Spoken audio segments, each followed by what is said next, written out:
네, 계속해서 전문가와 함께 좀 더 자세히 분석을 해보겠습니다. 민정훈 국립외교원 미주연구부 교수 나오셨습니다. 안녕하십니까? 어서 오십시오. 네, 정말 박빙인 것 같아요.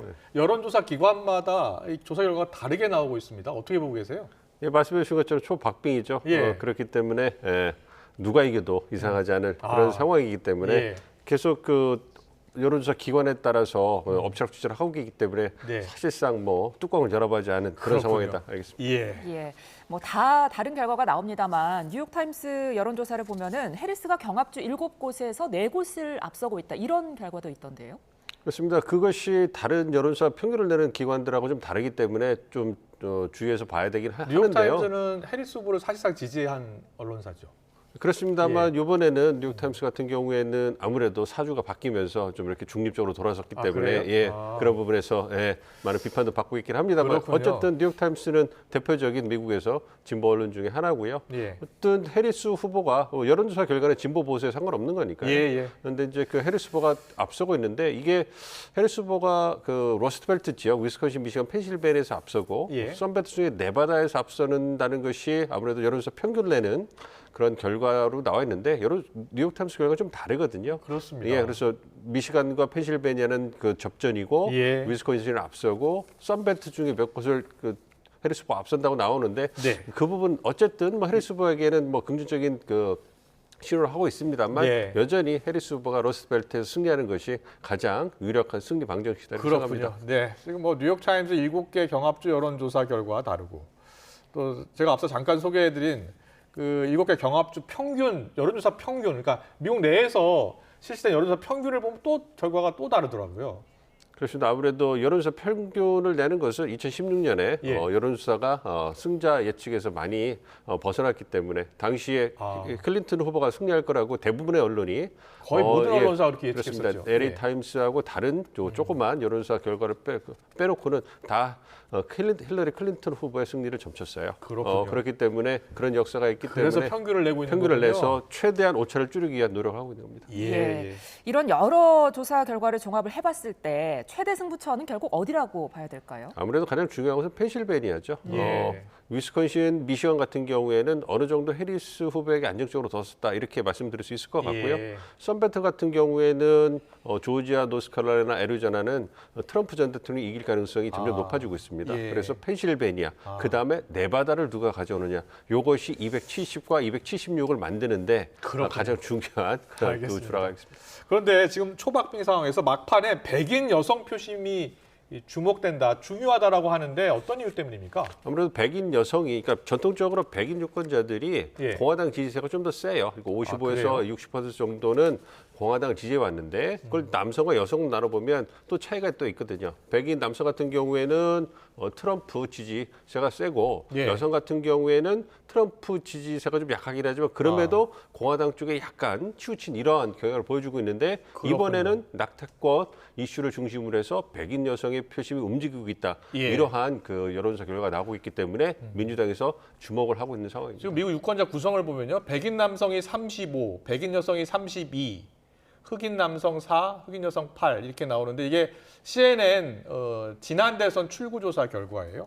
전체적으로 보면 백인이 70% 가까이 차지하네요. 그렇죠. 2016년 같은 경우에는 69% 됐는데 조금씩 백인 그 유권자 수가 줄고 있어요. 지금은 67이네요. 그렇죠. 한 2% 정도 줄고 그다음에 히스패닉 그 유권자와 아시아계 유권자가 약간씩 늘고 있는 상황인데요. 예. 그럼에도 불구하고 백인 여성이 32%를 차지하니까 예. 굉장히 중요한 유권자 그룹을 할 수 있고 그렇군요. 여기에서 2020년에 비해서 조금이라도 예. 더 해리스 후보가 여성 표심을 가져올 수 있다면 경합주 승리에 있어서 굉장히 중요한 역할을 할 수 있겠죠. 그렇군요. 예, 경합주에서 여성 유권자를 중심으로 여자 화장실 등에 뭐 남편 몰래 뭐 해리스를 찍자 이런 문구들도 적히고 있다는데 그러니까 뭐 샤이 해리스, 히든 해리스가 지금 판세에 어떤 키를 쥐고 있다 이런 말도 나오더라고요. 어떻게 보세요? 그렇습니다. 2016년에 샤이 트럼프가 어떤 그 트럼프 후보 승리의 결정적인 마지막 퍼즐을 맞췄다면 예. 2024년에는 히든 해리스가 그런 역할을 할 거라고 보고 있어요. 왜냐하면 그렇군요. 해리스 후보가 중간에 후보가 교체되면서 들어왔기 때문에 예. 전통적인 민주당 지지층 그리고 부동층에게 여전히 검증 그리고 확신이 부족한 상황이거든요. 그런 네. 측면에서 선거일이 다가올수록 이제 표심을 결정한 건데 만약 그분들이 해리스 지지로 확실히 그 마음을 굳히고 동원된다면 그러네요. 그렇다면 예. 2016년에 샤이 트럼프 역할을 더 톡톡히 할 거라 예, 생각합니다. 누구에게 말할 필요 없다. 본인이 투표하면 된다라고 이제 영어로 적혀 있는데 줄리아 로버츠는 남편 몰래 해리스 찍자라고 광고도 했다면서요? 그렇습니다. 그 굉장히 좀 유쾌하면서도 어떤 예. 여성들의 어떤 그런 선거권, 예. 어떤 자기 선택을 강조하는 이러한 모습을 보여줬거든요. 예. 그러한 측면에서 해리스 후보가 이번 대선 캠페인 내내 네. 낙태권을 강조하면서 여성의 표심을 지속적으로 동원하기 위해서 노력해왔거든요. 예. 그 부분이 얼마만큼 투표일에 선거로 나타날지 주목이 되고 있습니다. 그렇군요. 예, 이 낙태권이 정말 미국에서 뜨거운 감자인데 이번에 핵심 경합지 가운데 하나죠. 애리조나, 네바다에서 대선 때 낙태권 투표도 함께 진행된다고 하더라고요. 누구에게 좀 유리하다고 보십니까? 아무래도 낙태권이 경합지에서 부각되는 것은 해리스 후보에게 유리하겠죠. 그렇군요. 예, 미국 같은 경우는 예. 선거 용지가 굉장히 투표 용지가 굉장히 길죠. 예. 거기에 이제 어떤 그 자신들이 어떤 그 주민투표 할 수 있는 그런 것도 있기 때문에 아. 대통령부터 해가지고 만약에 주민투표까지 그 예. 투표 용지가 나온다면 아무래도 낙태권에 대한 생각 그런 인식이 어떤 그 대선 그리고 연방의회 주의회 선거에 영향을 미칠 거라고 생각하고 있습니다. 네, 알겠습니다. 마지막 질문 드려야 될 것 같은데 트럼프가 만약에 패배할 경우에요. 승복하지 않을 것이라는 전망이 계속 나오거든요. 그렇게도 보세요?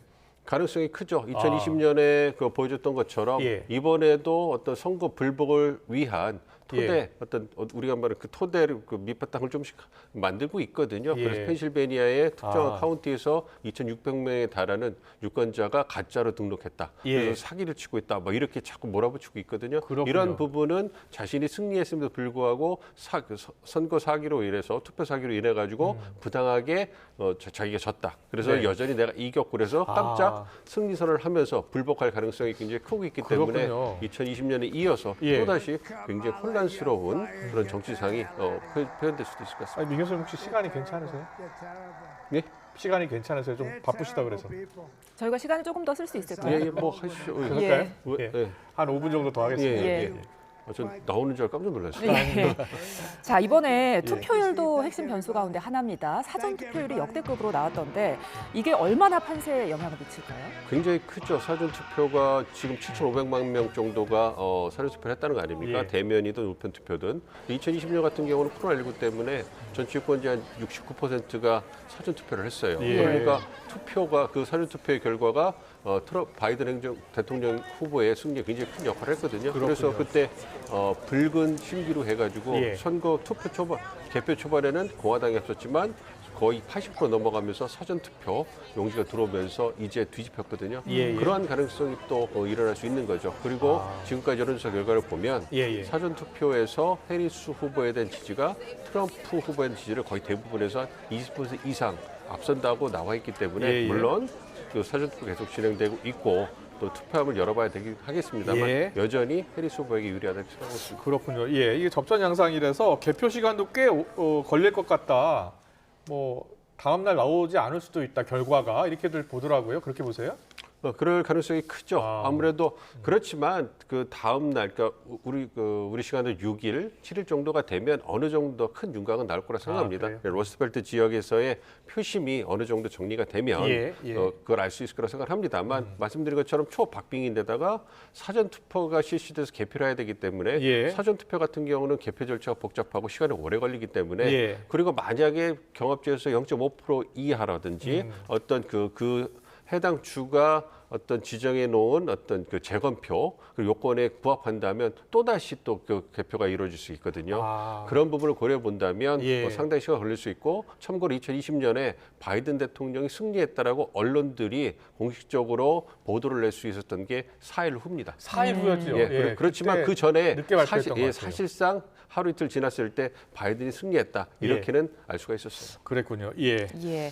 이번에 뭐 표심이 너무나 지금 반반이 갈리면서 어떤 선거가 끝나고 나면은 폭력 사태가 일어나지 않냐 이런 우려도 나오거든요. 이 부분은 어떻게 보세요? 가능성을 배제할 수는 없겠습니다만 한 번 미국이 그런 충격적인 사태를 2020년에 경험을 했잖아요. 2021년 1월 6일 날 의회포통 사태를 겪으면서 미국뿐만 아니라 전 세계가 놀랐고 잘 알려지진 않았지만 대부분의 그 연루된 분들이 다 법적 처벌을 받았어요. 그랬군요. 그렇기 때문에 그 부분에 대해서 많은 미국 내 많은 모든 분들에게 경각심을 줬다고 생각합니다. 그렇기 때문에 이번에는 그 가능성을 완전히 배제할 수는 없지만 2021년 1월 6일 같은 폭동 사태보다는 법적 소송이 굉장히 많이 이루어지지 않을까 이렇게 예상을 하고 있습니다. 그렇군요. 예. 자, 미 대선 지금 계속 지켜보고 계셨고 봐오셨는데 관전 포인트라고 해야 될까요? 이번 미국 대선을 어떻게 보고 계세요? 최대 관전 포인트?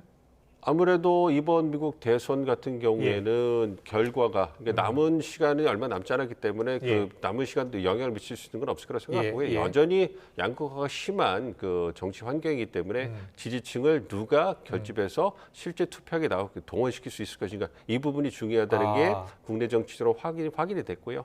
그리고 그 대외 정치적으로 본다면 이번 대선 결과에 따라서 미국이 국제사회에서 글로벌 리더십을 어떠한 방식으로 이어나갈 것인가에 대해서 상당한 변화가 있을 수 있습니다. 이것은 전 세계의 어떤 그 국제 정세에 있어서 상당한 파급력을 가져올 수 있기 때문에 한국뿐만 아니라 전 세계가 지켜보고 있고 이것은 향후 미국의 리더십, 향방 그리고 어떤 국제 시스템 체제라고 할 수 있겠죠. 단극 체제, 다극 체제로 넘어가는 것이 얼마나 가속화될 것인가를 보여줄 수 있는 중요한 변곡점이 될 수 있다 이렇게 생각하고 있습니다. 네, 알겠습니다. 잘 들었습니다.